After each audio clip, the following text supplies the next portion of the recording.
Hey everybody. So that was just interrupted. So I'm going to start this off with a little flex again. All right. Some good shoulder lines in there, right? Let's see. Okay. There we go. Yep. All right. So what I was saying is that, how about a little bit more? Okay. Is that I've been talking to a lot of people that work in the hospitals, and I've been asking them, like, so who are you seeing, right? Like, who are you seeing being admitted and stuff? And one person told me, like, it is all really old people, or people that came in with issues, that were sick, and then they tested them and said, oh well, you have COVID too, so. But in one person I spoke to in one hospital said, yeah, it's like people that are 80 and older. But check this out. I've also more and more changed my view that old people are at risk. Old people are not particularly at risk. What it is that if you are old and you are unhealthy, that's when you're definitely at higher risk. Okay, but I had been speaking to more and more older people and people whose parents got it or their grandparents got it and they didn't die. Is it possible it's not a deadly virus? Is it possible that health problems are the thing that's deadly? Is it possible that when you have health problems and you're on the planet Earth, health problems are the deadly thing? And then it doesn't take much of a catalyst to prove that those things and situations inside of you are the deadly thing? A little bit of a different way to look at it, right? So the whole thing that I'm saying is that now that the death numbers are down, the death rate is down, they are replacing that with adjectives to keep people in fear, to keep people under control. Again, I would challenge each of you to think about this. Why would you call a virus a deadly virus if 99.9999% of people who get it survive it? Does that qualify as deadly? If that qualifies as deadly, your car is a deadly vehicle. The airplanes are deadly. I mean, that would be as retarded as if, imagine every time you got on an airplane, oh, thank you for boarding deadly flight 7102. Like, no one would get on that flight. They'd be like, what the fuck? Like, what do you, huh? Imagine at a car dealership, if they said, oh yeah, thanks for choosing to purchase the deadly Honda. Would you like to give this deadly Honda a test drive? You'd be like, well, hold up a second. People are dying in this thing? And then the guy says, well, yeah, people do die in Hondas. People do die in all kinds of cars. So, but that would be like manipulating fear. That would be someone who is really trying to kill the sale, right? Because who's going to actually buy it if you call it deadly? Why are you going to put your money or your life towards something that somebody calls deadly, right? So that bears some investigation, doesn't it? All right? And that would really be insane if somebody was doing that. So that's what the government is doing. They're taking something like, this is a gun. Guns are deadly, right? Like, I could take somebody and just knock them against the head, but I don't do that with everybody, right? Okay? So I don't know. Is this deadly? You make the decision. Is that a deadly gun? This might be a deadly gun. Okay? So anyway, that actually looked pretty good there, right? What do you guys think?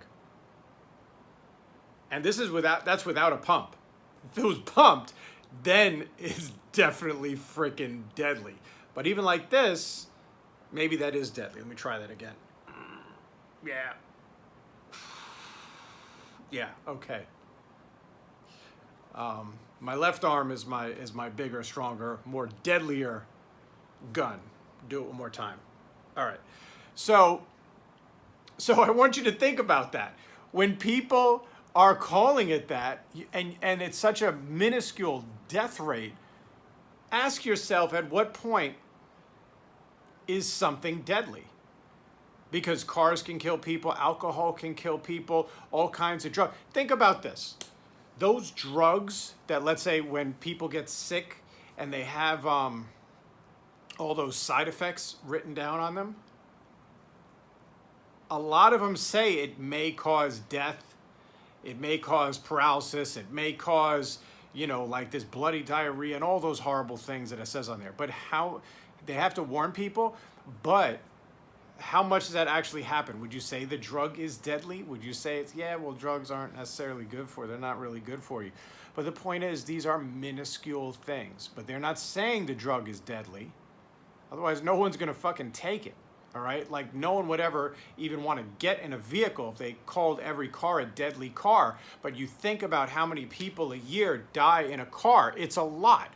But percentage-wise, it's very small. Okay? So it's the same thing with this frickin' virus. So people are, if you act on the government, say every day it's pounded in people's ears that this is a deadly virus, it is not a deadly virus. I'm just saying, like, look, this is my opinion.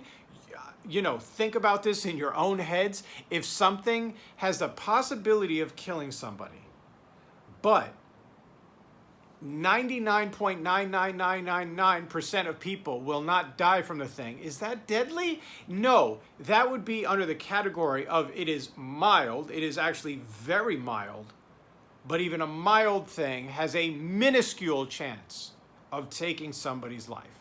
That's what it is, okay? And here's the thing. It's really the only people that even have a small percentage chance are the people that have internal problems. And as a perspective, I like to consider myself a proxy for a certain segment of the population. So I would go as far as to say that I know about 500 people. Easily know about 500 people. If I add up all the people that I know from Instagram, I know in person, some I'm close with, and a lot is just association. So at least 500 people. Okay. Of the 500 people I know, one person passed away from the COVID. Now, a lot of people that I know have been sick over the last 6 months, and though I can't confirm, testing 100% that it was that, symptom-wise, timing-wise, most likely they had it. Okay. The one person that died was very, very obese and had health problems. So I know a lot of people that have gotten it, I would say, and then, even people that, let's say, I've just met through Uber and things like that, which is hundreds during this year, because I take a lot of Ubers. So out of all of those people, let's just call it, maybe I know 1,000 people, but I can easily say I know 500. One person passed away, and that one person had health problems, okay? Just look at that. Look at me as a proxy for that. If 1 out of 500 people died that I know, would you guys, let's just say it wasn't even COVID. If I say, I know 500 people and one person died, and, pretty much the rest of the 500 had a particular thing, would you call that thing deadly? Is that how you would classify it? Oh, that's not in my book, right? So it's the same thing as if I said, I know 500 people that drive a car, and I know somebody that actually died in a car crash. Would I say now that cars are deadly? All cars are deadly? Just call it. Cars are deadly, period, right? It's different than somebody died while they were in a car, or a car can kill somebody, rather than is it deadly, all right?